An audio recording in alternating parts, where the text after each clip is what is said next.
Vamos a hablar del artículo 56.3, que se encuentra en el título segundo de la Constitución, llamado de la Corona. Según este artículo, la persona del rey es inviolable y no está sujeta a responsabilidad. Sus actos estarán siempre refrendados en la forma establecida en el artículo 64, careciendo de validez sin dicho refrendo, salvo lo dispuesto en el artículo 65.2. Se podría decir que se usan los términos inviolabilidad e irresponsabilidad como sinónimos. ¿Pero qué quiere decir que es inviolable? Que el titular de la corona no es responsable de los actos que realice en el ejercicio de su cargo, ni a nivel civil ni penal. Todos sus actos tienen que ser refrendados, es decir, apoyados, respaldados por el gobierno, porque de lo contrario no tendrían validez, y son los ministros a los que se les podría exigir esa responsabilidad. Es decir, que no se puede perseguir criminalmente al monarca, y con respecto a la responsabilidad civil, no se le puede demandar ante la jurisdicción ordinaria. En cambio, sí que se puede someter a juicio a la familia real, como ha sucedido con la infanta Cristina y su marido Urdangarín. La pregunta que todos podríamos plantearnos es, ¿entonces el rey no puede ser juzgado si comete un delito? Podemos distinguir dos situaciones. La primera, que el rey cometiera un delito en el ejercicio de sus funciones como jefe de Estado. En este caso, la responsabilidad no recaería sobre el rey, sino sobre los refrendantes, es decir, los ministros, al haber apoyado estos las decisiones del rey. La segunda situación sería que el rey cometiera un delito fuera de sus funciones, en su ámbito privado, y en este caso tampoco podría ser juzgado, al menos mientras fuera rey. Para poder ser juzgado debería abdicar, y solo se le podría juzgar por sus delitos personales, no los refrendados.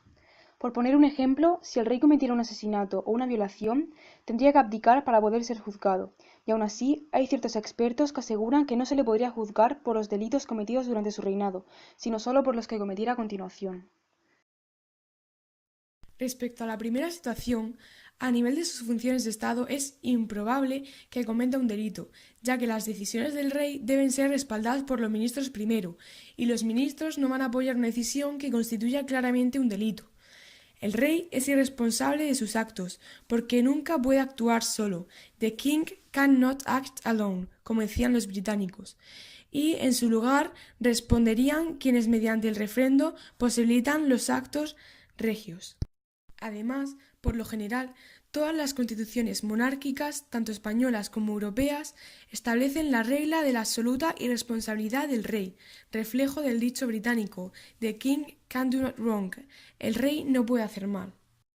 Ya, pero porque sea lo que la tradición dicta, no quiere decir que sea lo correcto. Además, este artículo contradice al número 14, que afirma que los españoles son iguales ante la ley.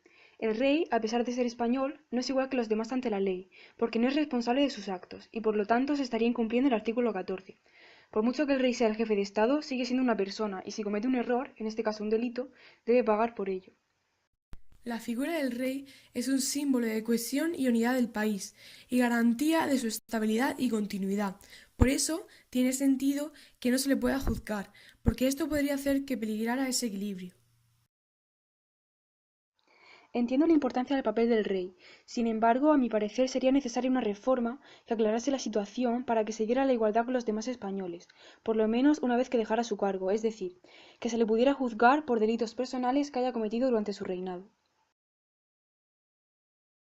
A continuación, vamos a tratar otro artículo relacionado con la monarquía que ha sido muy debatido, el artículo 57.1. Artículo 57.1.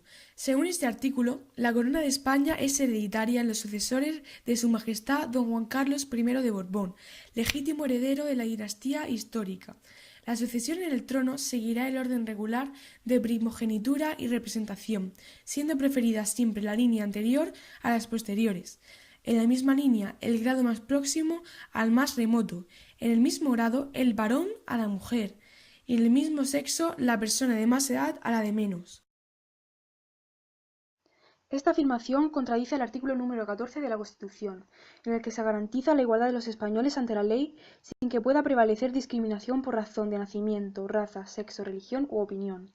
Al dar preeminencia al varón frente a la mujer a la hora de acceder al trono, se da una discriminación hacia el sexo femenino que en pleno siglo XXI sigue en pie. Además, España es la única monarquía parlamentaria europea, junto con Mónaco y Liechtenstein, que sigue discriminando a la mujer en la línea sucesoria, algo que no ocurre en Holanda, Bélgica, Suecia, Noruega o Reino Unido. Acabar con este anacronismo sería posible con una reforma que hasta ahora ningún gobierno ha emprendido, pues es un proceso muy complejo.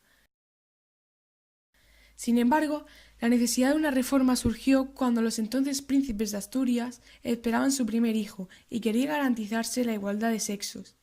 El debate volvió a plantearse cuando se conoció el segundo embarazo de los príncipes. Si hubiera sido un varón, la infanta Leonora habría perdido sus privilegios. Por lo tanto, a pesar de la gran complejidad de la reforma, es vital llevarla a cabo para librar a la Constitución de su carácter discriminatorio.